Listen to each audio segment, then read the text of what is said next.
Hello friends, good morning everyone. आप सभी का स्वागत है विशेष फिजिक्स की ऑनलाइन क्लास में। तो देखो, हमने कार्नो इंजन अपना चल रहा था। कार्नो इंजन में हमने क्या क्या पढ़ लिया था। कार्नो इंजन का जो बेसिक इंट्रोडक्शन था वो पढ़ लिया था। कार्नो इंजन में कौन कौन से पार्ट्स होते हैं वो बता दिया था। उसके बाद अपने पास कार्नो इंजन में 4 तरह के प्रोसेस होते हैं, फर्स्ट, सेकंड, थर्ड, फोर्थ। वो मैंने ग्राफ के द्वारा बता दिया था कि फर्स्ट कौन सा होता है, उससे मैंने W1 निकाला था। सेकंड होता है, उससे मैंने W2 निकाला था। और थर्ड होता है, उससे मैंने W3 निकाला था। और फोर्थ होता है, उससे मैंने W4 निकाला था। तो इसी तरह से मैंने कार्नो इंजन के जो भी प्रकार थे उसमें से 4 प्रोसेस थे, चारों प्रोसेस को एक्सप्लेन कर दिया था, उसकी थ्योरी कंप्लीट आपको लिखवा दी थी। आज अपन बात करने जा रहे हैं किसकी, कार्नो इंजन के जो डेरिवेशन है। तो देखो, सबसे पहले अपन ने क्या निकाला था, फर्स्ट प्रक्रम था, फर्स्ट प्रोसेस था, उससे W1 निकाला था। सेकंड से W2 निकाला था। थर्ड से W3 निकाला था और W4 निकाला था। अब मैं क्या करता हूँ, जो चारों प्रोसेस थे उन सबको कंप्लीट रूप से एक सिस्टम के लिए क्या कर देता हूँ, ऐड कर लेता हूँ। तो अपना क्या निकल जाएगा, टोटल कुल जो किया गया कार्य है वो निकल जाएगा। तो देखो, मैंने क्या किया, सबसे पहले W1, W2, W3 और W4 को क्या किया, मैंने चारों को ऐड कर दिया। तो आपके फर्स्ट स्टेप में क्या था, जो मैंने चारों अलग अलग निकाले थे 4 प्रोसेस से, उसको मैंने क्या कर दिया, यहाँ पे ऐड कर दिया। तो ये हो गया W1, W2, W3 plus W4। अब आपको यदि वैल्यू ध्यान है तो, यदि वैल्यू नहीं ध्यान है तो आप पीछे नोट्स में आपने लिखी होगी तो वहाँ देख लो कि वहां पे W1 की वैल्यू कितनी थी। तो वो किसके लिए थी, W1 की वैल्यू कौन सा भाग था, इस टाइप का अपना कोई ग्राफ था, इस टाइप से अपना कोई ग्राफ था। यहाँ पे A पॉइंट था, यहाँ पे B था, यहाँ पे C था और यहाँ पे D था। इस तरीके से मैंने 4 भाग लिए थे। अब यहाँ पे क्या, मैंने AB भाग की बात कर रहे थे अपन, किसकी भाग कर रहे थे, AB भाग की बात कर रहे थे। तो AB भाग के लिए अपने पास क्या था, ये बताओ कौन सा प्रोसेस था, यहाँ पे बताओ यदि आपको ध्यान हो तो। यदि यहाँ पे एक B भाग की बात करते तो देखो, मैंने A से B पर गया था। तो A से B पर गया तो सबसे पहले मैंने A से B पर ले गया, मतलब वहाँ पर जो आपका पिस्टन था वो आपने कहाँ पर रखा था, पहले सबसे पहले कहाँ पर रखा था, स्टैंड पर रखा था, ठीक है।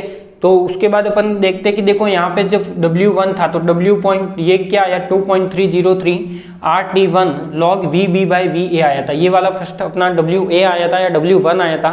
सेकेंड प्रोसेस था, उसमें क्या था, रुदोष्म प्रसार, क्या रुदोष्म हो रहा था। तो उसमें क्या आ रहा था अपने पास W2। तो W2 आपके पास ये वाली टर्म आई थी। आप डायरेक्ट ये वाला वीडियो मत देखना, इसके जो आगे पहले 2 वीडियो बन चुके हैं उसको पहले क्लियर करना, उसके बाद आप इस वीडियो पे आना, नहीं तो ये समझ में नहीं आएगा। इसलिए आप पहले जो ये वीडियो देख रहे हैं डायरेक्ट, उनसे रिक्वेस्ट है कि इससे पहले वाले जो कार्नो इंजन के 2 वीडियो और है वो आप कंप्लीट रूप से देखिए, उसके बाद इस पर आए तो ये समझ में आएगा। फिर क्या हो गया, देखो W1 हो गया, ये W2 हो गया, ये W3 आया था आपका तो ये W3 हो गया, और ये क्या हो गया आपका W4 हो गया। तो चेक कर लीजिए, यही आपके W1, W2, W3 और W4 आए थे। उसके बाद मैंने क्या किया, देखो ये 2 टर्म तो ऐसे की ऐसे रखी, एक तो ये वाली टर्म। अब ध्यान रखना, ये जितने भी लॉग आए हैं, ये लॉग सभी क्या, इसका बेस क्या है, सभी लॉग का 10 बेस है, ठीक है। क्योंकि 10 E था पर उसको 10 बनाने के लिए मैंने क्या किया था, 2.03 कर दिया था। फिर मैंने क्या किया, देखो यहाँ पे ये वाली टर्म अपनी आ गई थी। उसके बाद मैंने यहाँ से 2 टर्म से कॉमन निकाला है। फर्स्ट टर्म ऐसे की ऐसे रख दी, सेकंड टर्म थी वो भी मैंने ऐसे की ऐसे रख दी। फिर जो आपके पास थर्ड टर्म थी उससे मैंने माइनस कॉमन निकाला। जब मैं यहाँ से यदि माइनस कॉमन निकालूंगा तो यहाँ से क्या करूंगा, ये लॉग के जो साथ जो VD अपन में VC, ये उल्टा हो जाएगा, क्या हो जाएगा, VC अपन में VD हो जाएगा। या फिर आप ऐसे भी लिख सकते हो, लॉग VD माइनस का VC, और माइनस कॉमन लोगे तो क्या आ जाएगा, वो लॉग VC माइनस का VD बन जाएगा। तो उसको वापस ओपन में लिखोगे तो क्या आएगा, ये वाली टर्म आ जाएगी। यानी जस्ट उल्टा करोगे तो बाहर क्या आ जाएगा, माइनस आ जाएगा। ऐसे ही मैंने यहाँ से भी माइनस कॉमन निकाला तो ये क्या हो गया, माइनस कॉमन आ गया तो VD पहले आ गया और VA बाद में आ गया, यानी VD प्लस हो गया और VA माइनस हो गया। इस तरीके से अपनी इक्वेशन नंबर क्या आ गई, 5 आ गई। तो चारों को मैंने क्या किया, W1, W2 और W3, W4 को ऐड कर दिया और 2 टर्म से मैंने क्या निकाला, माइनस कॉमन निकाला है। फिर बात करते हैं, देखो आप जानते हो रुदोष्म अवस्था समीकरण क्या होती है। तो रुदोष्म अवस्था समीकरण आपने पढ़ रखी है, PV gamma is equal to K होता है। क्या होता है, PV gamma is equal to K। P यहाँ पे क्या है, दाब होता है, V क्या होता है, आयतन होता है, और ये गामा क्या होता है, एक गुणांक होता है जो CP/CV को व्यक्त करता है, और K क्या है, आपके पास कोई भी कांस्टेंट है, ठीक है। तो रुदोष्म अवस्था समीकरण क्या होती है, ये होती है PV gamma is equal to K। ये कहाँ पर काम आती है, जहाँ पर ऊर्जा का विनिमय नहीं होता वहां पर रुदोष्म अवस्था समीकरण काम में लेते हैं। तो यहाँ पे क्या है, अलग अलग के लिए, यहाँ सबसे पहले मैंने लिखा है बिंदु B के लिए। किसके लिए लिखा है, बिंदु B के लिए। आप चाहो तो A के लिए लिख सकते हो, B के लिए लिख सकते हो, C के लिए लिख सकते हो, D के लिए लिख सकते हो। मैंने कोई भी एक बिंदु का निकाला है, बाद में 3 बिंदु की डायरेक्ट लिखी है। तो देखो यहाँ पे मैंने सबसे पहले क्या किया, बिंदु B के लिए लिखा है। तो बिंदु B के लिए क्या आ गया आपके पास, PB gamma is equal to K। यही जो इक्वेशन क्या है आपकी, जो रुदोष्म अवस्था समीकरण है वो यही है। इसमें मैंने क्या किया, बिंदु B के लिए लिखा है। तो बिंदु B के लिए क्या आ गया, PB gamma is equal to क्या आ गया, K। उसके बाद पी भी ऐसे का ऐसे रखा, ये वी बी यदि उधर जाएगा तो क्या आएगा 1 अपॉन में होगा, और वो 1 अपॉन से ऊपर आएगा तो क्या होगा वी बी माइनस का गामा होगा। तो ये क्या हो गया वी बी माइनस का गामा हो गया। उसके बाद मैंने क्या किया, आदर्श गैस अवस्था समीकरण जानते हो P V equal to R T होता है। यदि मैं इसको भी बिंदु बी के लिए लिखता हूं तो आपको ध्यान होना चाहिए बिंदु बी के लिए टेम्परेचर T1 होता है या T2 होता है। तो यहाँ से यहाँ तक तो आपका क्या था T1 ही था, बट यहाँ से यहाँ तक जाते तो आपका क्या हो जाता है वापस T2 चेंज होता है।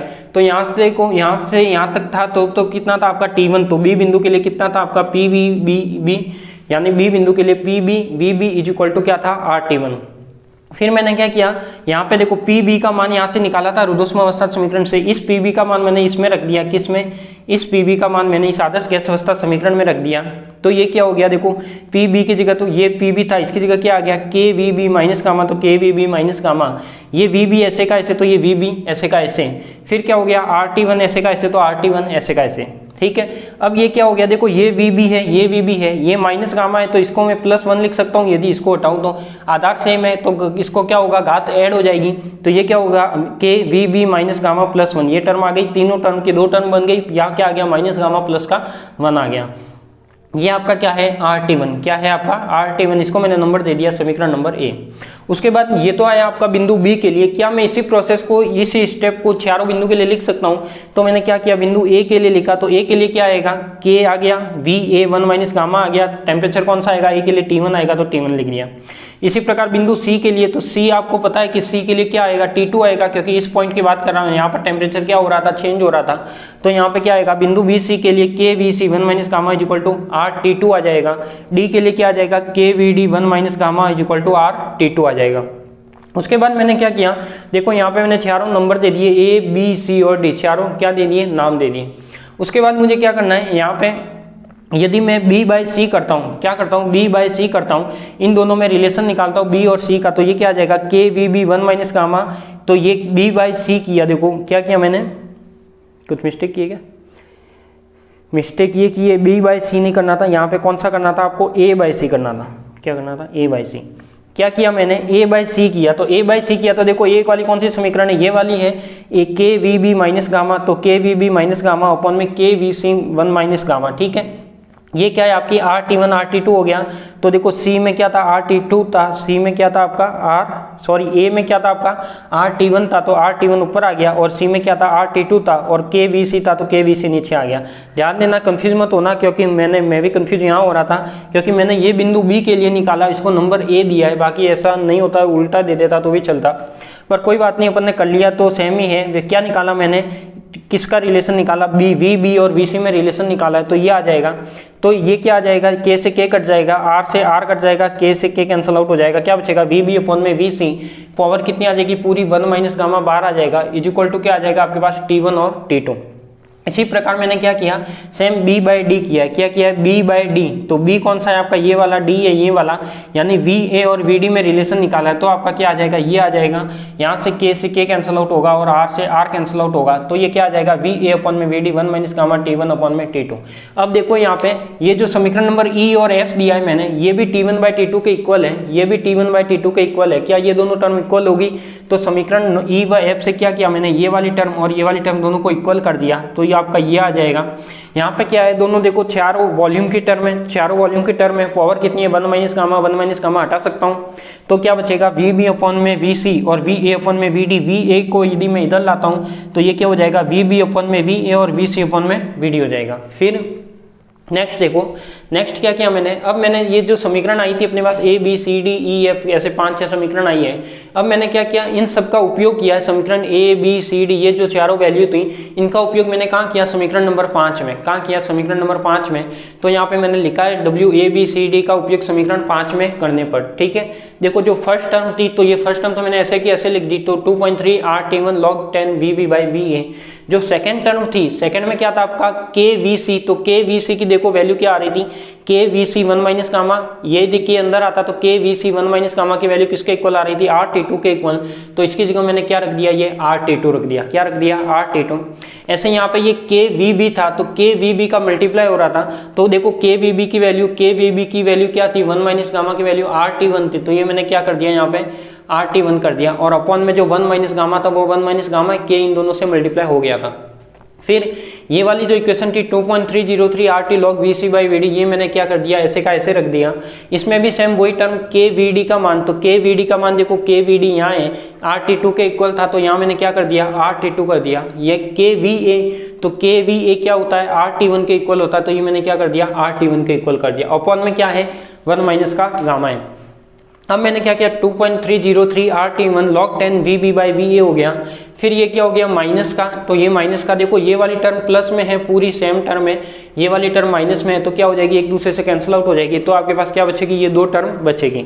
अब इन दो टर्म में बचे, उसके बाद मैंने क्या किया, मैंने एक एक भाग लिया। तो पहले मैंने भाग लिया बिंदु भाग BC के लिए। कौन सा भाग लिया मैंने, BC के लिए। तो BC वाला कौन सा भाग है, ये वाला, क्योंकि रुदोष्म की बात कर रहा है, तो रुदोष्म के लिए एक तो BC भाग लेंगे और दूसरा कौन सा लेंगे, अलग अलग पॉइंट के लिए लेंगे। तो देखो यदि मैं BC भाग के लिए बात करता हूं, तो आपकी जो रुदोष्म अवस्था समीकरण आती है वो क्या आती है, PV गामा इक्वल टू के जो पहले काम में ली थी वही काम में ली है।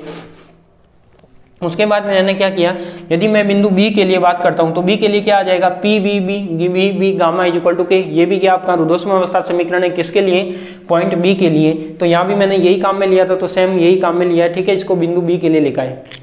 उसके बाद मैंने क्या किया, आदर्श गैस समीकरण लिखी, तो वो क्या लिख दिया, PV इक्वल टू RT होता है, बिंदु B के लिए लिख रहे हैं, तो PBVB इक्वल टू क्या हो गया आपके पास RT1 हो गया। उसके बाद मैंने क्या किया, PB तो ऐसे का ऐसे रखा, VB को नीचे भेज दिया, तो ये क्या आ गया, इससे ये वाली इक्वेशन आ जाएगी VRT1 अपॉन में VB। अब मैं ये वाली वैल्यू कहाँ रखूंगा, ये वाली वैल्यू में ले जाकर रखूंगा इसमें समीकरण नंबर 7 में।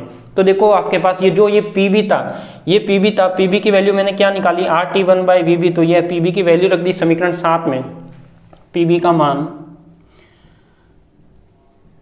समीकरण 7 में, ठीक है। ये जब मैंने मान रखा तो ये क्या आ गया RT1 by VB equal to VB gamma equal to आ गया K। फिर देखो आपके पास क्या किया, ये वैल्यू रख दी, VB गामा ऐसे का ऐसे, VB गामा ऐसे का ऐसे और K ऐसे का ऐसे। यदि मैं VB को ऊपर ले जाऊंगा तो माइनस में आएगा, तो ये क्या हो जाएगा RT1 तो ऐसे का ऐसे, VB ऊपर जाएगा तो ये क्या हो जाएगा VB gamma -1 equal to K। समीकरण नंबर दे दिया मैंने 8। उसके बाद देखो ऐसे का ऐसे सेम प्रोसेस मैंने बिंदु C के लिए किया है। C के लिए क्या लिखा, रुदोष्म अवस्था समीकरण लिखा, तो रुदोष्म अवस्था समीकरण लिख लिया। उसके बाद क्या लिखा, आदर्श गैस समीकरण लिखा C पॉइंट के लिए, तो PC VC RT2 हो गया। PC की यदि मैं वैल्यू निकालता हूं तो क्या हो गया RT2 बाई VC हो जाएगा, तो RT2 बाई VC हो गया। उसके बाद क्या किया मैंने, जो RT2 बाई VC था इसकी मैंने वैल्यू कहाँ पर रखी, इस वाले इक्वेशन में रखी। तो देखो PC की जगह ये वैल्यू आ गई, VC गामा ऐसे का ऐसे आ गया और इक्वल टू K ऐसे का ऐसे आ गया, ठीक है। इसको मैं नंबर देना चाहूँ तो दे सकता हूँ, किसको 8 दे दिया था तो कोई बात नहीं, नंबर नहीं दोगे तो ये RT2 VC, अब ये VC ऊपर आएगा तो क्या हो जाएगा गामा -1, तो ये RT2 ऐसे का ऐसे, VC क्या जो गामा नीचे था, VC नीचे था, ये ऊपर आता तो क्या हो जाता -1, तो गामा -1 हो गया इक्वल टू K। अब देखो 8 और 9 समीकरण को कंपेयर करो, देखो इधर भी K के बराबर है, इधर भी K के बराबर है, क्या हो जाएगा RT1 VB, तो ये हो जाएगा आपका RT1 VB गामा -1 ये था, RT2 VC गामा -1 ये था। अब दोनों को कंपेयर किया तो R से R क्या हो जाएगा आपका कैंसिल आउट हो जाएगा, R से R क्या हो जाएगा कैंसिल आउट हो जाएगा। क्या बचा T1 बाई T2, तो T1 बाई T2, फिर क्या था आपका VC बाई VB, तो VC बाई VB, VC इधर था VB इधर ले आए, और कंप्लीट का क्या है गामा -1। क्या मैं गामा -1 को इधर भेज सकता हूं, तो कैसे जाएगा 1 अपॉन गामा -1 जाएगा, तो T1 बाई T2 और इसके जो पावर थी वो क्या हो गई 1 upon gamma -1 is equal to क्या बचा VC अपॉन में VB, और VC अपॉन में VB यहाँ पे मैंने एक मान लिया रुदोष्म प्रसार गुणांक, क्या मान लिया रुदोष्म प्रसार गुणांक। तो एक बार आप इतना लिखिए, फिर अपन नेक्स्ट आगे बढ़ते हैं। तो जल्दी से मैं आपको 4-5 मिनट का टाइम देता हूँ, उसमें आप इतना कर लीजिए, फिर अपन आगे बढ़ते हैं। एक एक टर्म समझाइए तो आपको समझ में आ गई होगी। कुछ नहीं किया, सबसे पहले मैंने ये जो चारों वर्ग को ऐड किया है, माइनस कॉमन निकाला, फिर मैंने क्या किया रुदोष्म अवस्था समीकरण से बिंदु A B C D के लिए ये चारों समीकरण लिखी है, कंपेयर करवा के VA VD का रिलेशन, VC VB का रिलेशन निकाल के ये टर्म निकाली है। फिर मैंने क्या किया, जो जो टर्म आ रही थी इसको रख के ये दोनों टर्म कैंसिल आउट कर दी, केवल 2 टर्म बची। उसके बाद मैंने ये बिंदु B के लिए निकाला, ये बिंदु C के लिए निकाला और ये टर्म निकाली। ठीक है, करो आगे। तो इसको जल्दी से लिखो, फिर अपन आगे बढ़ते हैं।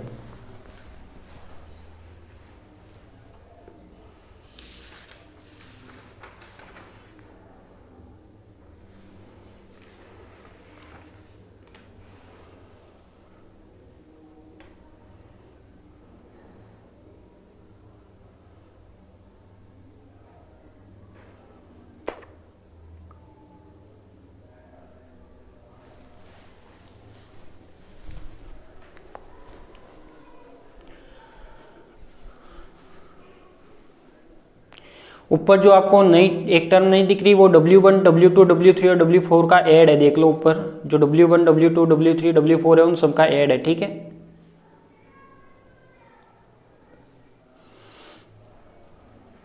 ये वाला ग्राफ नहीं बनाना है क्योंकि ये तो अपन ने पहले बना चुका है, आज तो केवल जो चारों टर्म निकाली थी उसका डेरिवेशन ही कर रहे हैं, कैलकुलेट करके उसकी दक्षता निकालेंगे।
यदि आपको एक डेरिवेशन एक बार में समझ में नहीं आता है तो आप उस वीडियो को दोबारा देखिए, हो सके तो अगर दोबारा देखते हो तो उसको चाहे थोड़ी स्पीड बढ़ा के देख लो, ठीक है। तो जो वीडियो के यदि आपको लगता है कि नहीं मैं क्लियर समझ में नहीं आया, हम हाथ से लिख नहीं, अभी तक जब तक वीडियो समझ में नहीं आता जब तक आप हाथ से नहीं लिख सकते। और आपको जब डेरिवेशन की प्रैक्टिस करते हो तो हाथ से लिखना जरूरी है। जब आप सेल्फ कॉपी में लिख सकते हो बिना देखे तब आपको लगता है कि डेरिवेशन समझ में आ गया।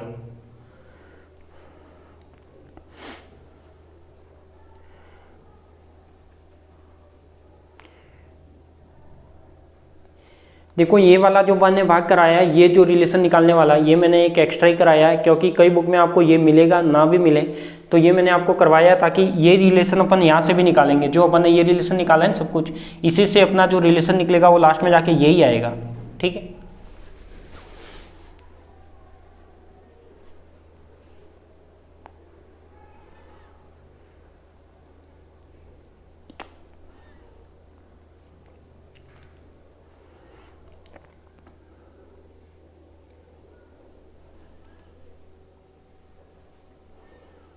अगर ये वाला ना भी करो तो भी ठीक है, आप यहाँ तक करो और इसके आगे डायरेक्ट आप ये वाला यहाँ से कर दो सकते हो, ठीक है। क्योंकि इसमें ये चारों वैल्यू मैं यहाँ पे काम में लूँगा, डब्ल्यू वाले में 2 टर्म बचेगी, फिर आप ये भी कर सकते हो ये ना करो तो।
लिख दिया होगा, ठीक है, लिख दिया तो अपन आगे चलते हैं। देखो अब आगे क्या करना है आपको, अब मैं जैसे आपने कौन से भाग के लिए निकाला है बी सी के लिए, वैसे ही मैं अब निकालूंगा डी सी के लिए, क्योंकि रुद्धोष्मावस्था समीकरण बी सी वाले में काम आता है या डी ए वाले में काम आता है। तो देखो सेम कंडीशन में मैं क्या निकालूंगा, जो मैंने इधर वाला भाग निकाला है बी सी के लिए, अब मैं सेम निकालूंगा डी ए के लिए। क्या निकालूंगा, डी ए के लिए, ये सेम निकालूंगा मैं डी ए के लिए। तो भाग कौन सा, डी ए के लिए क्या आएगा उसकी बात करते हैं। देखो यदि मैं डी ए के लिए बात करता हूं, तो देखो डी ए के लिए बात करता हूं तो यहाँ पे क्या आना चाहिए, डी ए की बात करते हैं तो सबसे पहले मैं बिंदु किसके लिए निकालता हूँ, डी के लिए। किसके लिए निकालता हूँ, डी के लिए। तो डी के लिए रुद्धोष्मावस्था समीकरण क्या होगा बताओ, P V D gamma is equal to क्या होगा आपके पास के। आदर्श गैस समीकरण क्या होता है, P D V D, temperature क्या होगा आपका RT2, क्या होगा RT2। एक बार लिखना बाद में, यदि बाकी है तो भी बाद में लिखना, पहले यहाँ पे ध्यान दो। PdVd इज इक्वल टू क्या हो जाएगा RT2। यदि मैं PD की वैल्यू, अब देखो यहाँ पे PD की वैल्यू निकालता हूँ तो ये क्या आ जाएगा आपका RT2/VD। ये वाला मान मैं कहाँ रखूँगा, इस वाले में रखूँगा। तो ये क्या हो जाएगा देखो RT2/VD, और ये रहेगा VD gamma is equal to क्या रहेगा के। ये VD ऊपर आएगा तो क्या बचेगा RT2/VD गामा माइनस का 1 इज इक्वल टू क्या बचेगा के। इसको मैं नंबर दे देता हूँ, कौन सा दिया था मैंने 8 9 दे दिए 9, तो इसको दे देता हूँ मैं 10, ठीक है। ऐसे ही मैं ये तो किसके लिए निकला, बिंदु डी के लिए। सेम मैं ऐसे ही निकालूंगा किसके लिए, बिंदु ए के लिए। किसके लिए निकालूंगा, बिंदु ए के लिए। तो देखो बिंदु ए के लिए क्या आ जाएगा, ए के लिए आ जाएगा PAVA gamma is equal to के। आदर्श गैस समीकरण लिखूंगा तो क्या आएगा, PAVA इज इक्वल टू क्या आ जाएगा आपके पास RT1 आ जाएगा। आपको ध्यान है डी के लिए T2 आता है, 1 के ए के लिए क्या आएगा T1 आएगा। यदि मैं यहाँ से PA की वैल्यू निकालूँ तो PA की वैल्यू क्या देगा आपको RT1/VA। ये वाली वैल्यू मैं कहाँ रखता हूँ, यहाँ पे रखता हूँ, तो ये आ जाएगा आपका RT1/VA gamma is equal to के। अब क्या आ जाएगा आपके पास, नेक्स्ट आ जाएगा देखो यहाँ से क्या आ जाएगा RT1/VA gamma minus 1 is equal to के। यानी ये इक्वेशन नंबर क्या आ जाएगा आपका 11 आ जाएगा। क्या आ जाएगा 11। अब देखो यहाँ पे जैसे अपन ने ये वाला रिलेशन निकाला था VT1/T2, इसी टाइप का रिलेशन इन दोनों से भी निकल सकता है। तो यहाँ पे मैं कर देता हूँ,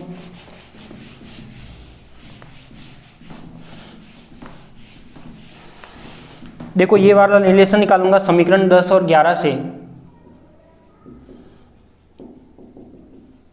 तो ये क्या आएगा बताओ, ये भी k के इक्वल है, ये भी k के इक्वल है। क्या है, ये भी k के इक्वल है, ये भी k के इक्वल है। तो ये क्या आ जाएगा आपके पास RT2 और VD gamma minus 1 is equal to RT1 और VA और गामा माइनस 1, ठीक है।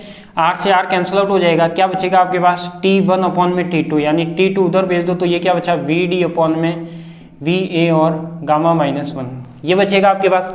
अब देखो यहाँ पे समीकरण नंबर इसको मैं दे देता हूँ 12। क्या दे देता हूँ 12। अब यहाँ से आपका क्या आया T1/T1, तो इसको मैं ऐसे भेज सकता हूँ क्या T1/T2, और इसको भी मैं ऐसे लिख सकता हूँ 1/गामा-1 इज इक्वल टू VD/VA, और इसको भी मैं क्या मान सकता हूँ रुद्धोष्म प्रसार गुणांक, ठीक है। यदि ना मानो तो ऐसे का ऐसे रख दो।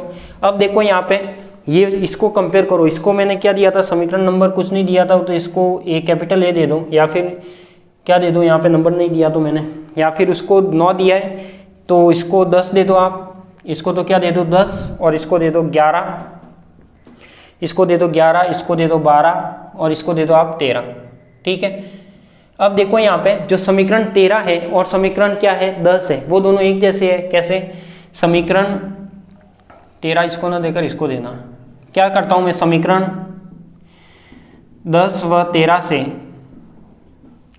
देखो ये वाली टर्म सेम है, इसकी ये वाली टर्म सेम है, तो क्या होगा VD/VA इज इक्वल टू क्या आ जाएगा आपके पास VC/VB, VC/VB। क्या मैं इसको इधर भेज सकता हूँ, तो ये क्या आ जाएगा VD/VC is equal to VA/VB, ये रिलेशन आएगा। ये मैंने नंबर दे देता हूँ कितना 14। देखो आपके पास जो मैंने पहले लिखा था डायरेक्ट, ये भी यही रिलेशन था VB/VA equal to VC/VD, but इसमें क्या ये गामा, ये इसकी पावर 1/1 माइनस गामा चल रही थी, वो मैंने कट की एक दूसरे से, तो वो थोड़ा सा मुझे सही नहीं लगता। इसकी वजह से मैंने ये वाला तरीका अपनाया है कि ये वाला ज़्यादा बेटर है। बाकी बुक में आपको ये भी मिलेगा, ठीक है।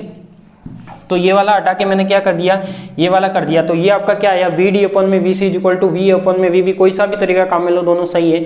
अगर वो 4-5 स्टेप का एक्स्ट्रा है तो वो लिखना हो तो वो, यदि ये इजी लगे तो ये, ठीक है, ये हो जाएगा। अब ये क्या आ गया अपने पास, ये आ गया सेम टर्म। अब देखो यहाँ पे मैं काम में कौन सा लेना, मुझे समीकरण 6 काम में लेना है। क्या लेना है, समीकरण 6 काम में लेना है। एक बार के लिए ये लिख दिया हो तो मैं हटा दूं,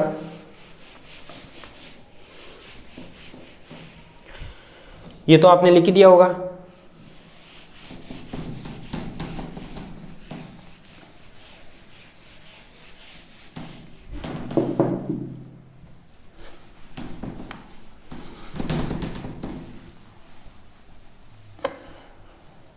ठीक है, अब कैसे काम में लेना है, देखो यहाँ पे यदि मैं समीकरण 14 का उपयोग समीकरण 6 में करता हूँ, इसको मैं यहाँ पे यूज लेता हूँ, लिख लेना आप समीकरण 14 का उपयोग समीकरण 6 में करने पर। तो देखो यहाँ पे क्या आएगा, यहाँ पे आएगा आपके पास W is equal to 2.303 RT1, फिर लॉग, ये log 10 और V भी अपॉन में V, ये क्या है ऐसे का ऐसे, ठीक है। फिर क्या आ जाएगा माइनस का 2.303 RT2। अब देखो ये क्या है आपका log 10 VC बाई VD है, तो VC बाई VD क्या है आपके पास, VC बाई VD। तो VC बाई VD होगा तो वो किसके इक्वल होगा, VB अपन में V है। यदि मैं यहाँ से VC अपन में VD की वैल्यू निकालूँ, ये भी ऑपोजिट होगा, तो ये क्या हो जाएगा, VB अपन में V है। क्या हो जाएगा, VB अपन में V है। तो अब देखो दोनों टर्म सेम हो गई, VB अपन में V है, तो क्या मैं इसको ऐसे लिख सकता हूँ, W is equal to 2.303 common ले लिया, R कॉमन ले लिया, T1 माइनस 2 ऐसे आ जाएगा, और log भी क्या आ जाएगा, कॉमन आ जाएगा, ठीक है। तो ये क्या आएगा, VB अपन में VA, ये आ सकता है। तो ये आपका क्या हो जाएगा, टोटल क्या हो जाएगा, W हो जाएगा। क्या हो जाएगा, W हो जाएगा। यहाँ तक क्लियर है। इसको मैंने समीकरण नंबर दे दिया कितना, 15। कितना दे दिया, 15। अब 15 के बाद क्या निकालना, मुझे तो क्या निकालनी थी, इसकी दक्षता निकालनी थी। क्या निकालनी थी, इसकी दक्षता निकालनी थी। तो दक्षता क्या होती है आपको ध्यान होगा, तो जो इसकी दक्षता होती है वो क्या होती है, उसकी बात करते हैं। तो देखो जो दक्षता होती है उसको यदि लैंग्वेज में लिखे तो ईटा इज इक्वल टू जो किया गया कार्य है और जो प्रारंभिक कार्य किया गया था यानी Q1 है, या फिर आप कह सकते हो कि जो Q1 है वो क्या है आपका W1 है, ठीक है। क्या है आपका W1 है, तो उसके इक्वल होगा। तो देखो W तो क्या आया आपके पास 2.303, ये क्या आ गया RT1 माइनस का T2, और ये क्या आ गया आपका log 10 VB बाय क्या आ गया VA। ऐसे ही अपने पास जो नीचे आएगा Q1 किसके इक्वल होता है, W1 के इक्वल, यानी जो प्रारंभिक में किया गया कार्य फर्स्ट प्रोसेस में जो अपने W1 निकाला था वो, तो W1 क्या निकाला था अपन ने 2.303 RT1 log 10 और VB बाय VA, यही वाली टर्म थी। तो देखो इसमें जो कैंसिल आउट हो रहा है काट दो आप, ये कैंसिल आउट हो जाएगा, ये कैंसिल आउट हो जाएगा, R चला जाएगा, ये कंप्लीट चला जाएगा। तो क्या बचेगा आपके पास, जो इसकी दक्षता आ रही है वो बचेगी क्या, यानी ईटा इज इक्वल टू क्या बचेगा आपके पास 1T1 माइनस का T2 बाय क्या बचेगा आपका T1, ये बचेगा। तो ये क्या आ जाएगा, eta is equal to 1 minus T2 by T1, क्या बचेगा 1 माइनस T2 बाई T1। और आप सब जानते हो कि जो कार्नो इंजन की दक्षता का फॉर्मूला होता है वो क्या यही होता है, क्या 1 माइनस T2 बाई T1। यदि इसको परसेंटेज में लिखना है तो आप ऐसे लिख सकते हो eta is equal to 1 minus T2 by T1 और इनटू क्या आ जाएगा आपका 100। तो ये किस में बदल जाएगा, परसेंटेज में बदल जाएगा, ठीक है। तो आपको समझ में आ गया होगा, ये वाले पॉइंट मैंने निकाले, कुछ नहीं करना, W1 को ऐड कर लिया, चारों को ऐड कर लिया, उसके बाद रुदोष्म विस्तार समीकरण से हर बिंदु के लिए मैंने चारों समीकरण की रिलेशन निकाल दिया। फिर आप इस तरीके से बिंदु DA के लिए निकाला है, वैसे मैंने क्या निकाला था, BC के लिए भी निकाला था। तो BC के लिए और DA के लिए मैंने ये रिलेशन निकाल दिया और यहाँ से काम में लेते हुए क्या निकाल दिया, ईटा निकाल दिया, ठीक है। तो ये आपकी क्या हो गई, कार्नो इंजन की दक्षता हो गई। तो एक बार जल्दी से इसको लिखिए फिर अपन आगे बढ़ते हैं।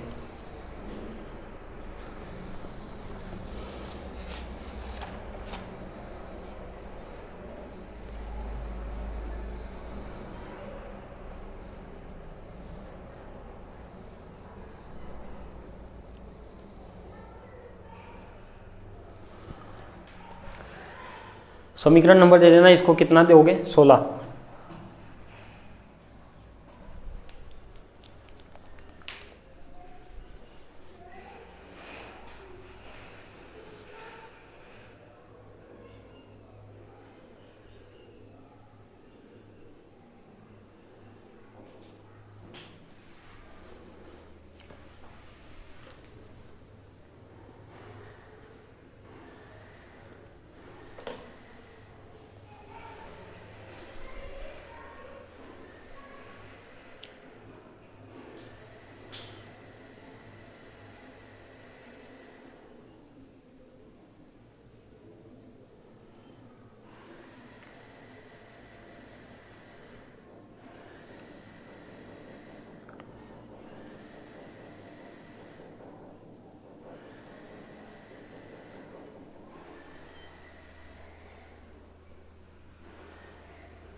लिख दिया होगा।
लिख दिया होगा।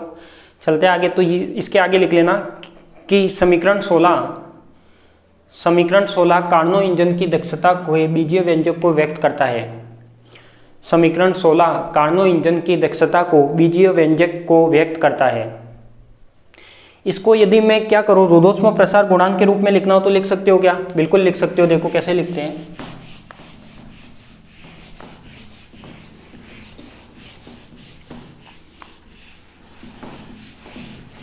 यदि इसको मैं कैसे लिखना हो, रुद्धोष्म प्रसार गुणांक के रूप में लिखना हो, तो देखो वो कैसे लिखेंगे, रुद्धोष्म प्रसार गुणांक के रूप में।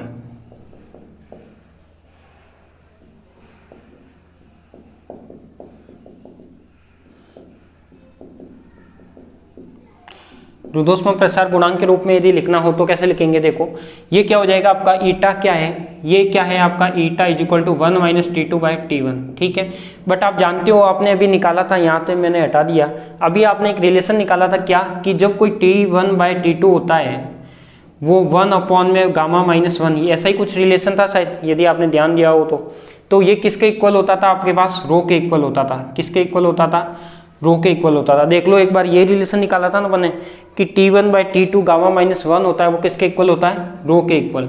क्या मुझे T2/T1 निकालना है तो निकाल सकता हूँ क्या, बताओ जल्दी से। यदि मुझे T2/T1 निकालना है, या फिर एक काम करो, T1/T2 है, इसको मैं यदि उधर भेज देता हूँ तो ये गामा उधर आके क्या हो जाएगा, गामा माइनस 1 हो जाएगा, हो सकता है। इसको अपन को क्या चाहिए, यहाँ पे T2/T1 चाहिए, यहाँ पे क्या है T1/T2, तो इसका मैं यदि उल्टा करके लिखूँ तो ये क्या हो जाएगा, 1 अपॉन रो और क्या हो जाएगा, गामा माइनस 1। तो यहाँ से मैं वैल्यू रखता हूँ तो ये ईटा क्या आ जाएगा आपके पास, 1 माइनस क्या आ जाएगा, 1 माइनस क्या आ जाएगा, ये T2/T1 है, T2/T1 का क्या हो गया, 1 अपॉन रो और गामा माइनस 1। तो ये भी क्या है आपका एक कार्नो इंजन की दक्षता का ही फॉर्मूला है। यदि वो पूछता है कि रुद्धोष्म प्रसार गुणांक के रूप में निकालो, यहाँ पर रो क्या है, रुद्धोष्म प्रसार गुणांक, यहाँ पर रो क्या है आपका, रुद्धोष्म प्रसार गुणांक। तो यदि पूछता है कि कार्नो इंजन की दक्षता का फॉर्मूला निकालो, तब तो ये निकालना है ताप के रूप में। यदि वो कहता है कि रुद्धोष्म प्रसार गुणांक के रूप में निकालो तो ये निकालना है। पर एग्जाम में आपको ध्यान रखना है कि दोनों में से किसी पर भी न्यूमेरिकल भी आ सकता है, चाहे वो ये वाला बेस हो चाहे ये वाला बेस हो। अब यहाँ से आप देखो क्या क्या निष्कर्ष निकाल सकते हो, उसकी बात करते हैं। सबसे पहले मैं बात करता हूँ कि जो इसकी दक्षता होती है, कार्नो इंजन की दक्षता होती है, वो किस किस पर डिपेंड करती है, किस किस पर डिपेंड करती है। तो पहले तो उसकी बात करते हैं कि इसकी जो कार्नो इंजन की दक्षता है वो किस किस पर डिपेंड करती है। तो आपने फॉर्मूला क्या देखा, एक फॉर्मूला तो देखा 1 माइनस T2/T1, क्या क्या देखा, एक फॉर्मूला तो देखा eta is equal to 1 minus का T2/T1, दूसरा देखा आपने 1 माइनस 1 अपॉन रो की पावर गामा माइनस 1। तो देखो सबसे पहले यदि मैं आपके पास फॉर्मूला ये लिख दूँ, ईटा इज इक्वल टू क्या लिख दूं, ईटा इज इक्वल टू, यदि मैं यहाँ पे फॉर्मूला लिखूँ eta is equal to 1 minus T2/T1, ठीक है। इसका मतलब मैं कह सकता हूँ कि सबसे पहले तो इसकी दक्षता होती है वो किस पर डिपेंड करती है, वो हमेशा कार्यकारी पदार्थ पर डिपेंड करती है। कार्यकारी पदार्थ जो आपने पिस्टन में भर रखा है उस पर डिपेंड करेगी। तो फर्स्ट पॉइंट तो क्या हो जाएगी कि जो इसकी दक्षता होगी कार्यकारी पदार्थ पर डिपेंड करेगी। क्या करेगी, कार्यकारी पदार्थ पर डिपेंड करेगी, ठीक है। उसके बाद दूसरा निष्कर्ष क्या निकाल सकते हो, दूसरा निष्कर्ष ये निकाल सकते हो कि जो ये T2 और T1 क्या है आपका, T1 क्या है आपका सिंक का ताप है और T2 क्या है आपका बताओ, T1 और T2 दोनों अलग अलग ताप है, तो T1 कौन सा ताप है और T2 कौन सा ताप है, बताओ जल्दी से। T2 तो क्या था आपका प्रारंभिक ताप, जो क्या करता है वहां से ऊष्मा लेता है, वो T1 ताप है, और जो T2 है वो क्या है, लास्ट वाला ताप है। तो अपन कह सकते हैं कि T1 और T2 क्या है, दोनों एक दूसरे से अलग अलग ताप है। तो T1 और T2 क्या है, दोनों अलग अलग ताप है। इन दोनों को मैं अभी लैंग्वेज में लिखाऊंगा आपको नोट्स में, तो आपको पता लग जाएगा। थर्ड क्या है आपके पास 1 - T2/T1, ठीक है। अब इसमें यदि मैं इसकी दक्षता 100% कब हो सकती है उसकी बात करते हैं। या तो आप क्या करो, T2 = 0 केल्विन करो, या तो आप क्या करो T2 = 0 केल्विन करो, या फिर आप क्या करो T1 = इन्फानेट करो। क्या करो, T1 = इन्फानेट करो। यदि आप या तो T2 = 0 केल्विन करो या फिर T1 = इन्फानेट केल्विन करो, तो आज इससे आपकी दक्षता क्या 100% हो सकती है, क्या बिल्कुल हो सकती है। तो आपका ईटा का मान 1 आ सकता है। बट आप जानते हो कि क्या टेम्परेचर का मान 0 केल्विन करना पॉसिबल है क्या, बिल्कुल नहीं है, 0 केल्विन पॉसिबल नहीं है। यहाँ पे क्या आपका T1 अनंत करना पॉसिबल है क्या, नहीं है, कोई भी ताप को अनंत नहीं किया जा सकता, ठीक है। तो यहाँ से क्या पता लग रहा है कि जो कार्यकारी पदार्थ का जो दक्षता है वो यदि आपको 100% लानी है तो ये 2 पॉइंट करने पड़ेंगे, और ये दोनों ही आज की दुनिया में पॉसिबल नहीं है, ठीक है। तो ये इसके क्या हो जाएंगे, कुछ हो जाएंगे।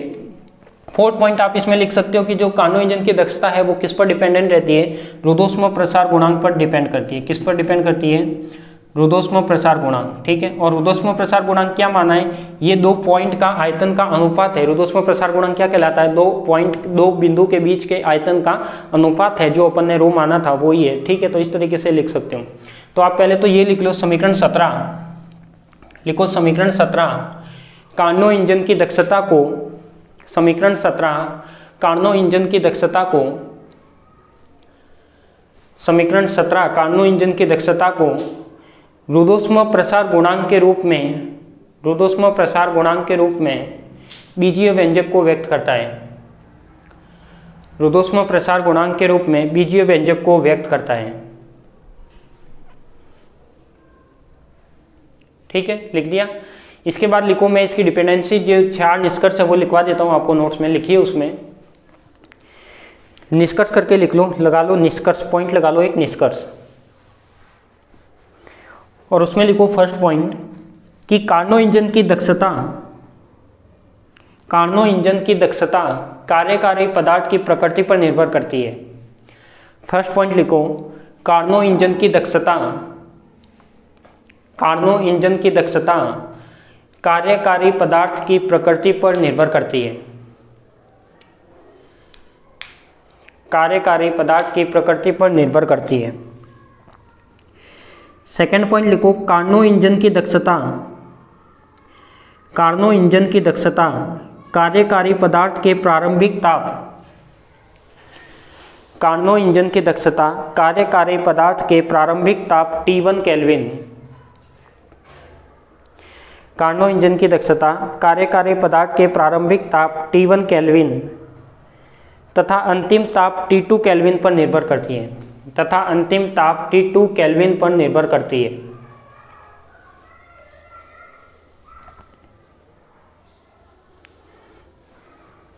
थर्ड पॉइंट लिखो,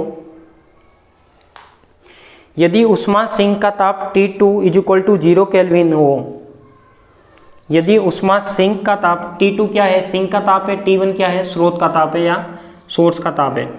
यदि ऊष्मा सिंक का ताप T2 = 0 केल्विन, यदि ऊष्मा सिंक का ताप T2 = 0 केल्विन या ऊष्मा स्रोत का ताप T1 = इन्फानाइट केल्विन हो, या ऊष्मा स्रोत का ताप T1 = इन्फानाइट केल्विन हो, तो कार्नो इंजन की दक्षता 100% होगी। तो कार्नो इंजन की दक्षता 100% होगी। तो कार्नो इंजन की दक्षता 100% होगी, जो कि संभव नहीं है, जो कि संभव नहीं है। फोर्थ पॉइंट लिखो, कार्नो इंजन की दक्षता, कार्नो इंजन की दक्षता रुद्धोष्म प्रसार गुणांक पर भी निर्भर करती है। कार्नो इंजन की दक्षता रुद्धोष्म प्रसार गुणांक पर भी निर्भर करती है। कार्नो इंजन की दक्षता रुद्धोष्म प्रसार गुणांक के अनुपात, रुद्धोष्म प्रसार गुणांक पर भी निर्भर करती है। तो ये आपके जो ईटा की डिपेंडेंसी है वो मैंने लिखवा दी, क्योंकि इससे कई बार कंपटीशन एग्जाम में ऑब्जेक्टिव क्वेश्चन बन सकता है कि उष्मा इंजन की दक्षता होती है वो 100% कम होती है। तो आप कह सकते हो या तो T2 को 0 करो या फिर T1 को क्या करो, इन्फाइनाइट करो। जब ये वाली टर्म हटेगी तब आपकी दक्षता क्या बनेगी, 100% बनेगी। T2 क्या है, सिंक का ताप है। T1 क्या है, सोर्स का ताप है। किस पर डिपेंडेंट है, रो पर भी डिपेंडेंट है। और ये किस पर डिपेंड करती है, कार्यकारी पदार्थ की प्रकृति पर डिपेंड करती है। तो ये आपका यहाँ पे कार्नो इंजन क्या हो जाता है, काफ़ी लंबे टाइम से चल रहा था, 2 या 3 4 क्लास में 3 क्लास इसकी हुई है टोटल कार्नो इंजन की। तो देखो यदि मैं कराना चाहता था तो 1 क्लास में भी इसको पूरा करा सकता था, बट मैंने 2 या 3 क्लास इसकी इसलिए बनाई है क्योंकि आप आराम से समझो, एक कोई अपन को जल्दी नहीं है, कहीं नहीं जाना, अपन को आराम से समझोगे तो आपको अच्छे से याद रहेगा, अच्छे से आपको डायरेक्शन करना आएगा और अच्छे से आपका कंसेप्ट क्लियर होगा। इसकी वजह से मैंने क्या किया, इसको आराम से कराया है। बाकी तो मैं 1 दिन में भी करा सकता था ये सब कुछ जो आज तक कराया है, तो उसको 1 दिन में न कराकर मैंने कंप्लीट 3 दिन की क्लास में कवर कराया है। तो जैसे मैं कॉलेज में करवाता हूँ वैसे का वैसे सेम आपको भी करवाया है। ऑनलाइन में भी यही मेरा तरीका है कि जो मैंने क्लास में करवाता था आपकी क्लास में, जो मेरे से स्टूडेंट पढ़े हुए वो सब जानते हैं कि जो तरीका मेरा था वो तरीका ही मैं यहाँ पे काम में ले रहा हूँ। ठीक है, तो इसी तरह के साथ इसी के साथ अपना कार्नो इंजन यहाँ पे समाप्त होता है। और इसके कुछ न्यूमेरिकल है वो अपन एक टॉपिक और पढ़ेंगे, उष्मागतिक ताप पैमाना, और उसके बाद इन दोनों के न्यूमेरिकल अपन एक साथ करेंगे। ठीक है, तो मिलते हैं अपन नेक्स्ट क्लास में इस नए टॉपिक के साथ। आप सभी को धन्यवाद। आप इसी तरह इस ऑनलाइन क्लास में बने रहिएगा। और ये वाले वीडियो है, कुछ वीडियो है जो आपको यूट्यूब पर मिल रहे हैं फ्री ऑफ कॉस्ट में। तो अपना जो कंप्लीट सिलेबस का कोर्स है वो सिलेबस के अकॉर्डिंग चल रहा है, वो अपनी एप्लीकेशन में चल रहा है, बट उसके कुछ सैंपल वीडियो है जो आपको यूट्यूब पर मिल रहे हैं। तो ये जो कार्नो इंजन का वीडियो ये यूट्यूब पर अपलोड हुआ है और हमेशा आपके साथ रहेगा। आप कभी भी मन जाओ जब इसे देख सकते हो। और ज़्यादा से ज़्यादा लोगों को शेयर भी कीजिएगा, आपके फ्रेंड्स जो भी है BSc BSc B.Ed और भी कहीं 12th में या कार्नो इंजन आपके हर जगह देखने को मिलेगा, तो आप उसको शेयर कीजिए और ज़्यादा से ज़्यादा लाइक शेयर सब्सक्राइब कीजिए। ठीक है, मिलते हैं अपन नेक्स्ट क्लास में। आप सभी को धन्यवाद।